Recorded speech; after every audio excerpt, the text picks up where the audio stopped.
Magandang araw mga ka-Artleg. Ngayon, nakuha na ni Sir yung kanyang prosthetic leg. No? Tapos, kumusta Sir yung feeling? Komportable. Komportable.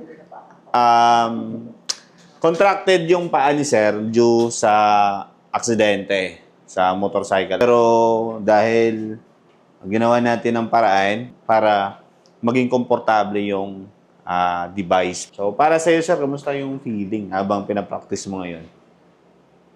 Parang komportable, relax. Tingin ko sandali lang. Magagamay ko na kaya. Sinasabi ko kanina, di ba, mahirap siya sa umpisa. Oo. Expectation versus reality. Ayos. Ayos na. So, ang feeling talaga ng mga first-timer, Sir, mabigat yan. Siyempre mabigat dahil sa umpisa pero eventually masasanay ito, wala na to agad Madali na. So, binigyan ko si Sir ng 2 weeks para mawala niya yan yung mga assistive device niya kagaya ng walker o crutches. So, in just 2 weeks, kaya na ni Sir. Kaya na ni Sir maglakad na kahit siya lang mag-isa. I think. Ang ngiti ngayon ni Sir ay abot langit. Thank you, Artleg.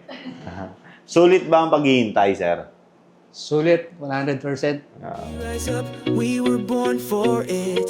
Sa bawat lumalaban kahit may ininda, walang kapansanan ang makakapigil sa pag-asa.